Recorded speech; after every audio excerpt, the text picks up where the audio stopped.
2015 헌마 1149호 청구인 외 4인, 피청구인 서울지방경찰청장 외 1인.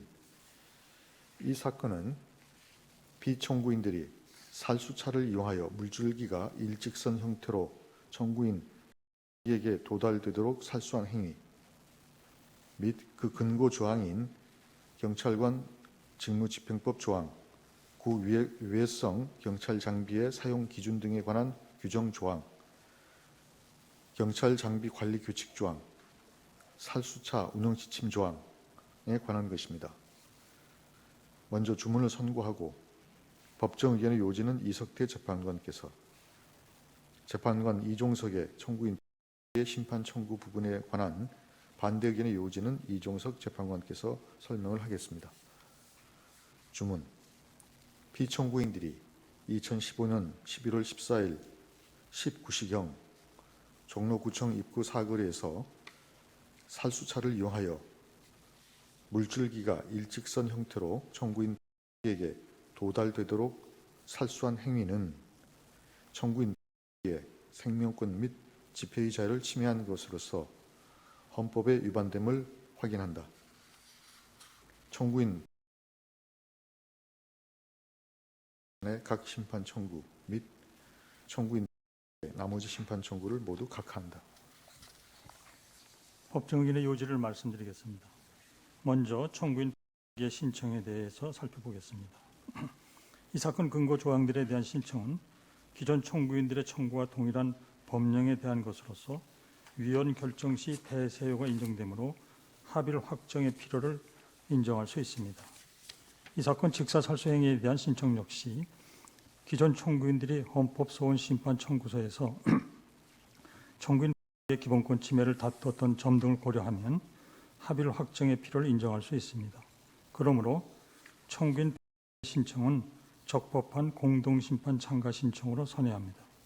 다음으로 기존 청구인들이 이 사건 직사살수행에 대한 심판 청구의 적법 여부를 살펴보겠습니다.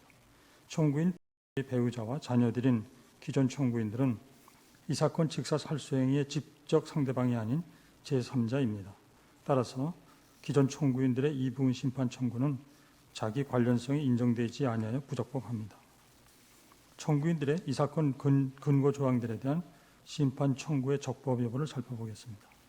청구인들이 주장하는 기본권의 침해는 이 사건 근거 조항들이 아니라 구체적 집행행위인 직사살수 행위에 의하여 비로소 발생하므로 이 부분 심판 청구는 직접성을 인정할 수 없어 부적법합니다. 마지막으로 이 사건 직사살수 행위가 과잉금지 원칙에 반하여 청구인의 생명권 및 집회의 자유를 침해하는지 여부를 살펴보겠습니다. 이 사건 직사살수 행위 당시 청구인은 살수를 피해 뒤로 물러난 시위대와 떨어져 홀로 경찰 기동포스에 매여 있는 밧줄을 잡아당기고 있었습니다. 따라서 이 사건 직사살수 행위 당시 생명, 신체 위해 또는 재산 공공시설의 위험 자체가 발생하였다고 보기 어려우므로 수단의 적합성을 인정할 수 없습니다. 살수의 사용을 명령하는 지위에 있는 피청구인들은 구체적인 현장 상황을 정확하게 파악하여 타인의 법익이나 공공의 안녕 질서에 대한 직접적인 위험이 명백히 초래되었고 다른 방법으로는 그 위험을 제거할 수 없는지 여부를 신중히 판단하여야 합니다. 또한 직사살수의 필요성이 인정되는 경우에도 직사살수의 시기, 거리, 수압, 주의사항 등을 구체적으로 지시하여야 합니다. 그럼에도 불구하고 피청구인들은 현장 상황을 제대로 확인하지 않은 채 살수차를 배치한 후 단순히 시위대를 향하여 살수하도록 지시하였습니다. 그 결과 청구인 머리와 가슴 윗부분을 향해 약 13초 동안 강한 물살 세기로 직사살수가 계속되었고 그로 인하여 청구인 상해를 입고 2016년 9월 25일 사망하였습니다. 그러므로 이 사건 직사살수 행위는 침해의 최소성에 반합니다.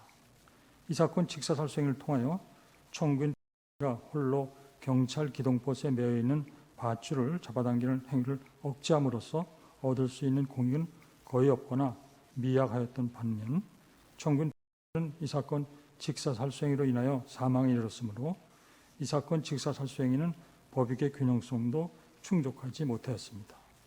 이 사건 직사사소행위는 과잉금지 원칙에 반하여 청구인의 생명권 및 집회의 자유를 침해했습니다. 이상입니다. 반대 의견의 요지를 말씀드리겠습니다. 먼저 기존 청구인들은 이 사건 심판 청구서에서 자신들의 기본권 침해만을 다투었으므로 이 사건 심판 청구서에 따른 심판 대상에 청구인의 기본권을 침해하여 헌법에 위반되는지 여부가 포함되어 있다고 볼 수 없습니다. 또한 청구인의 동의서, 보정서, 준비서면을 살펴보아도 민사소송법 제83조에 의한 공동심판 참가를 위한 청구인의 신청행위 자체가 존재한다고 볼 수 없습니다. 법정 의견과 같이 청구인가 민사소송법 제83조에 의한 공동심판 참가를 신청한 것으로 선회한다고 하더라도 청구인의 공동심판 참가 신청은 참가 요건을 갖추지 못하여 부적법합니다. 이 사건 근거조항들에 대한 심판 청구는 직접성을 인정할 수 없고 이 사건 직사살수행위에 대한 심판 청구는 기존 청구인들과 다른 기본권의 침해를 주장하는 것이어서 심판 대상이 동일하지 않고 기존 청구인들에 대한 인용 결정의 효력이 청구인에게 직접 미치지 않으므로 합일 확정의 필요성을 인정할 수 없습니다. 따라서 청구인의 공동심판 참가 신청은 존재하지 않거나 부적법하다고 생각합니다. 이상입니다.